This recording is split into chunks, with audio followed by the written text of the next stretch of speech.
Olá! Hoje vamos continuar a leitura do capítulo 3, a percepção inocente. Vamos continuar a seção 4, o erro e o ego. Parágrafo 5. A percepção sempre envolve um certo uso equivocado da mente, porque traz à mente a áreas de incerteza. A mente é muito ativa. Quando escolhe estar separada, escolhe perceber. Até então, só tem vontade de conhecer. Depois disso, só pode escolher ambiguamente, e a única saída para a ambiguidade é a percepção clara. A mente retorna à sua própria função só quando tem vontade de conhecer. Isso a coloca a serviço do espírito, onde a percepção é mudada. A mente escolhe se dividir quando escolhe fazer os seus próprios níveis. Mas ela não poderia se separar inteiramente do espírito, porque é do espírito que deriva todo o seu poder de fazer ou criar. Mesmo na criação equivocada, a mente está afirmando a sua fonte, ou meramente deixaria de ser. Isso é impossível, porque a mente pertence ao espírito que Deus criou e é, portanto, eterna. Nós, enquanto escolhemos pensar separação, só podemos perceber. Somente na unidade podemos conhecer. E a percepção, ela é dual. Somente podemos escolher ambiguamente. E para sair disso, só quando percebermos verdadeiramente. E quando desistimos de perceber e nos voltamos para conhecer, que é o conhecimento de Deus, estamos colocando a mente a serviço do espírito. Aí sim mudamos a nossa percepção para uma percepção verdadeira. Ele diz que a mente escolhe se dividir quando ela escolhe fazer os seus próprios níveis. A mente se subdivide. Nós aprendemos que nós temos 7 corpos, e isso seria aqui o que ele coloca como divisão da mente.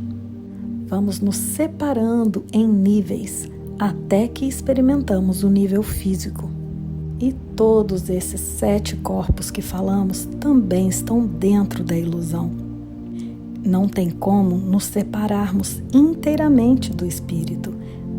Podemos apenas experimentar uma ilusão de separação, porque a mente, ela pertence ao espírito que Deus criou e, portanto, é eterna como ele. 6. A capacidade de perceber fez com que o corpo fosse possível, porque tens que perceber alguma coisa e com alguma coisa. É por essa razão que a percepção envolve um câmbio ou tradução que o conhecimento não necessita. A função interpretativa da percepção, uma forma distorcida de criação, então te permite interpretar o corpo como tu mesmo, numa tentativa de escapar do conflito induzido por ti. O espírito que conhece não poderia ser reconciliado com essa perda de poder, porque é incapaz de escuridão.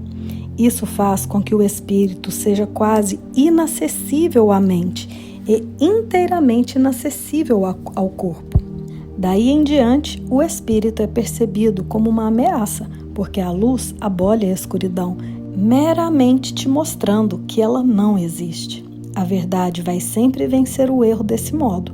Isso não pode ser um processo ativo de correção, porque, como já enfatizei, o conhecimento não faz nada. Pode ser percebido como um atacante, mas não pode atacar. O que tu percebes como ataque é o teu próprio reconhecimento vago de que o conhecimento sempre pode ser lembrado, nunca tendo sido destruído.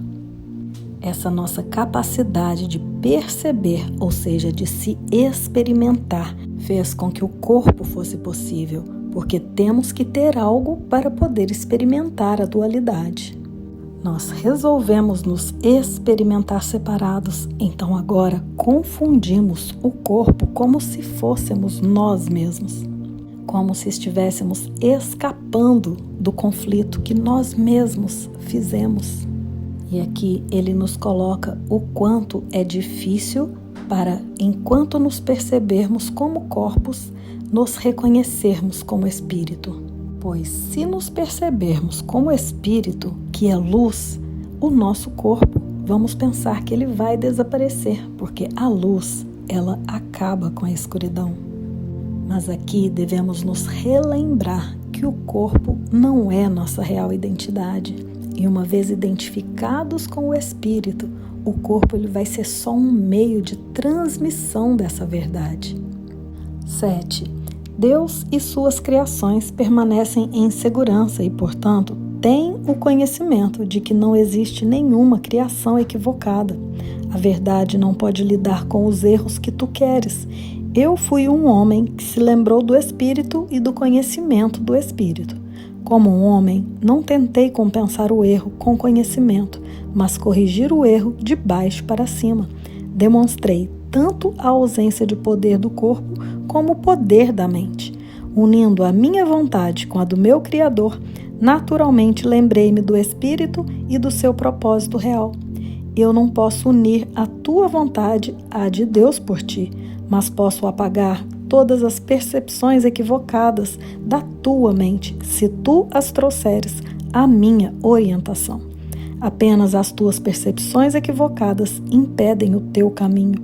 Sem elas, só escolhes com certeza. A percepção sã induz a escolha sã. Não posso escolher por ti, mas posso ajudar-te a fazer a tua própria escolha certa. Muitos são chamados, mas poucos são escolhidos. Deveria ser. Todos são chamados, mas poucos escolhem escutar. Por conseguinte, não escolhem certo. Os escolhidos simplesmente são aqueles que escolhem certo mais cedo. Mentes certas podem fazer isso agora e acharão descanso para suas almas. Deus só te conhece em paz e essa é a tua realidade. E aqui ele nos dá essa segurança de que nós permanecemos em Deus, na unidade perfeita. O nosso corpo crístico já está em perfeição e em perfeita unidade. E ele nos garante que não existe criação equivocada. O que nós fizemos foi apenas uma ilusão de separação. Jesus se lembrou do Espírito e do conhecimento do Espírito. E essa é a ajuda que nós podemos pedir a Ele. Ele não pode fazer isso por nós. Somos nós que fazemos isso. A responsabilidade de mudar é nossa, mas podemos levar todas as ideias equivocadas à orientação dessa mente crística, que é a mente corrigida. Que nós possamos escutar o chamado agora de relembrar a nossa real identidade, porque Deus só nos conhece nessa paz. Só nos conhece em unidade perfeita e que nós possamos levar todas as percepções equivocadas à mente crística ou ao Espírito Santo. E logo estaremos juntos para a leitura da próxima sessão.